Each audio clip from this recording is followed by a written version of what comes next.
Demandas de instituições da segurança pública para incremento pessoal, estão reservados recursos suficientes para as necessidades com custeio e investimento?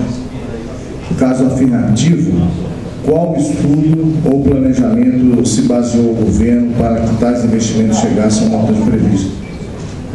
Era esse o pensamento. Se há essa previsão, qual foi o estudo, como se baseou o governo para chegar, se há, a gente espera que já haja, as demandas, reservadas, os recursos reservados. Eu queria saber qual foi o estudo baseado para chegar a isso. Deputado, a gente, eu falei para o senhor, a gente, quando faz o orçamento do Fundo Nacional, nós encaminhamos para as unidades, para eles nos encaminharem uma pré-proposta. Fala assim, o que vocês acham que seria uma boa execução? Eu acho que o fundo tem limitação por causa da receita corrente líquida, mas nós mandamos para as unidades falando, faça a sua pré-proposta. E quando vier o índice do Fundo Nacional, nós vamos discutir. Por incrível que pareça, deputado, porque, como eu falei, nós tivemos 2 anos bons de reajuste do Fundo Nacional, de 2011 para 2012, nós atendemos 100% do que as unidades pediram de custeio de investimento. Por isso que a gente viu ali que pulou...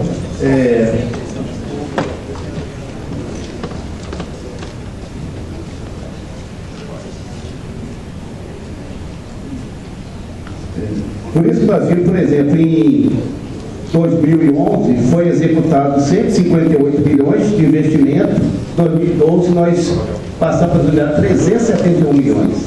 Então, nós mais do que dobramos.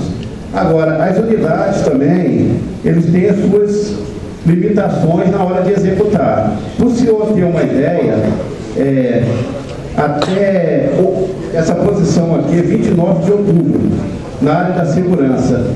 Se eu vi que estava autorizado aí 350 milhões de investimento e as unidades só tinham liquidado 67 milhões.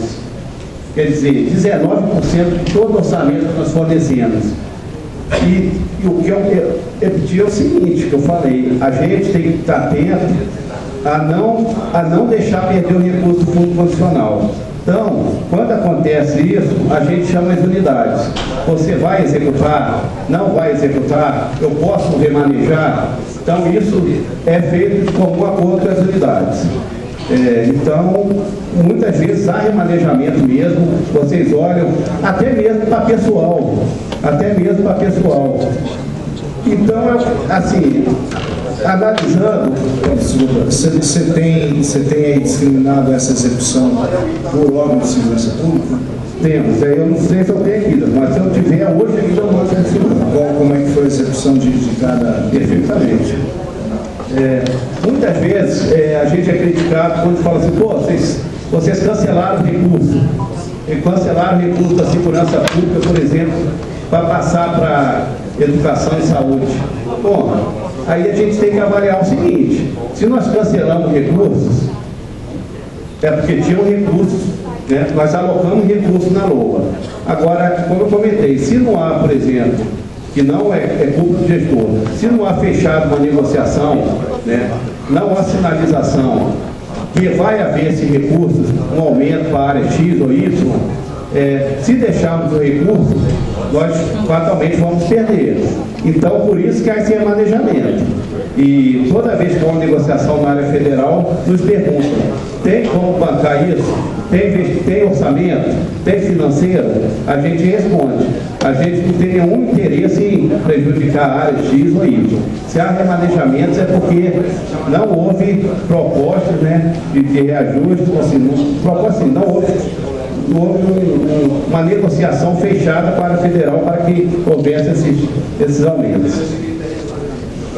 Obrigado, Paulo. Respondido? Bom, nós temos informação de que o fundo teria crescido na ordem de 450% aproximadamente, não teria números exatos, de 2003 para cá. Primeiro, gostaria de perguntar para o senhor confirma, né, se foi esse realmente um crescimento e se, como o senhor bem colocou, a segurança tem prioridade sobre o fundo constitucional, se houve um acompanhamento proporcional desse crescimento para a segurança pública. Olha, deputado, eu precisava pedir assim, ao meio das assessores aqui que desse para fazer esse cálculo agora, porque, deixa eu ver, nós partimos em 2003 com um valor de 3.356 para 2012 com 9.967. Aí eu preciso saber essa variação durante esses... Mas está tranquilo, se não puder ser agora a equipe, não tem problema não, depois a gente volta e também, já que a equipe técnica vai atuar, pedir a gentileza para também calcular qual foi o crescimento aí da segurança pública, das 3 unidades. Obrigado. Então vou passar, como a minha depende ainda de um estudo, deixa eu passar então para a deputada Eliana Pedrosa.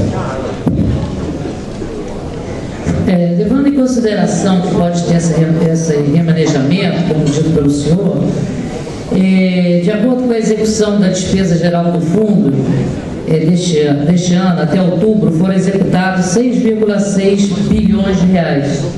Isso está no site do portal de transparência do governo federal. O senhor confirma? A senhora está falando todas toda a execução do fundo. Não, eu peguei esses dados do site do portal de transparência do governo federal. Não, eu não confirmo, não. Outubro.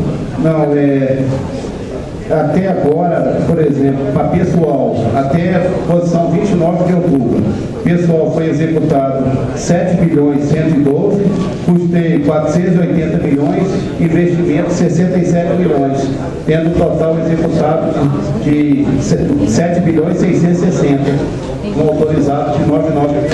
Então,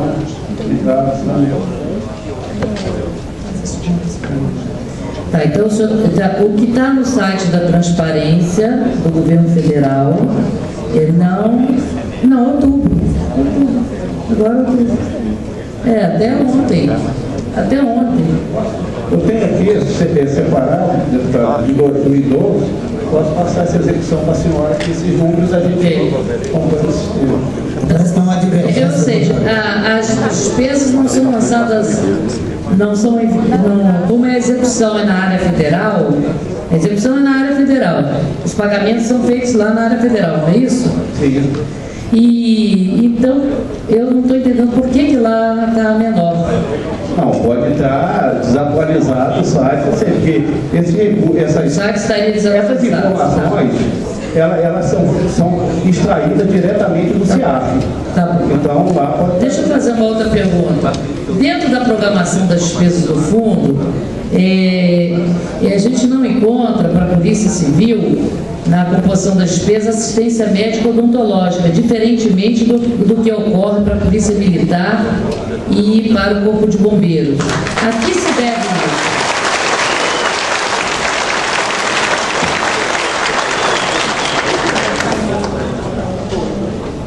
É a demanda que não chega? Olha, deputada, eu sinceramente eu vou ter que correr atrás dessa resposta. Porque lá na área federal, existe um programa específico da assistência médica, servidores da Polícia Militar, Corpo de Bombeiros e seus dependentes. Na Polícia Civil realmente não existe. De acordo com conversas nossas com a SEAP, estão assim previstos para 2012 agora, 2013, a implantação de plano de saúde na Polícia Civil. Agora, assim, eu sinceramente, desse 2010 para cá, assim, eu não sei porque não consta e também eu nunca fui demandado a esse respeito, porque não tem esse programa de trabalho lá.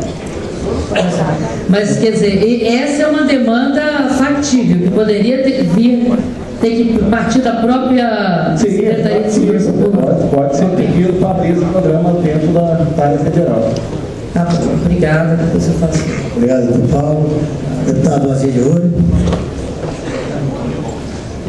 A pergunta que eu havia feito na primeira rodada, de alguma maneira o Hélio perguntou, esse dado é muito importante, eu havia feito a minha colocação, e provavelmente, não sei se você tem, o comparativo do crescimento do período 2003 a 2012, como também com o crescimento inflacionário, para nós termos uma percepção do crescimento real do fundo funcional. Porque é importante isso, porque ele vai detectar o quê? O fundo funcional, a despeito de ter sido uma lei, numa gestão, ele é exatamente executado. Acho que a execução do fundo funcional no cumprimento do seu valor é extremamente importante. Agora, a segunda questão, e aí, Wellington, eu queria ainda registrar, antes de fazer essa minha pergunta, que há um debate importante aí, que eu gostaria de introduzir, que é o seguinte: como é que era feito anteriormente? Vamos recuperar como era feito anteriormente. A história não pode ser desconhecida. A União proporcionava no seu orçamento os dispêndios para a área da segurança do Distrito Federal. Nós não tínhamos nada a não ser um decreto que garantia o repasse na área da saúde e da educação. O fundo constitucional, do ponto de vista político, o debate dele se deu exatamente na incorporação desses dois setores que não tinham legislação nenhuma e que era repassado, porque até então a União administrava no seu orçamento os dispêndios, investimento, custeio de pessoal, inativo, isso, aquilo, outro. Então, o nosso grau de dependência da União era inteiramente maior do que é hoje. Inteiramente maior do que hoje.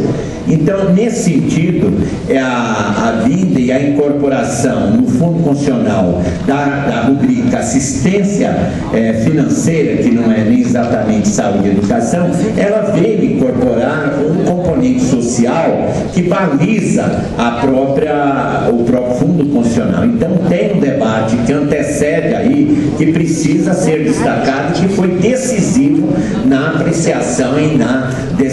Não era parlamentar federal, mas aí é fácil resgatar os parlamentares federais que participaram, né? E me recordo muito bem que essa emenda da correção, não fazia parte do processo original e foi de autoria do relator, né? Feito à época numa negociação capitaneada pelo deputado Geraldo Magela. Agora, a minha pergunta é o seguinte: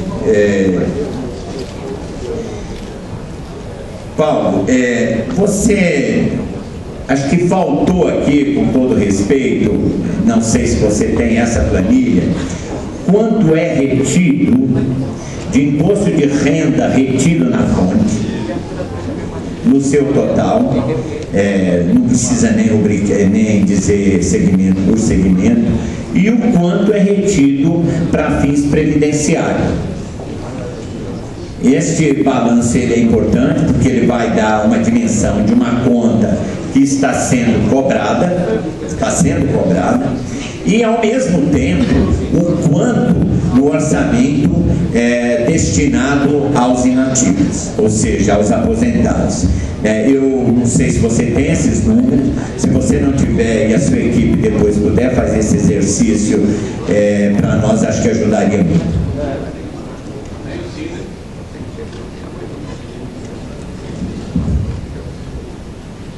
Perfeitamente, deputado. Tem aqui os números aqui desde 2003, unidade por unidade, imposto de renda retido e de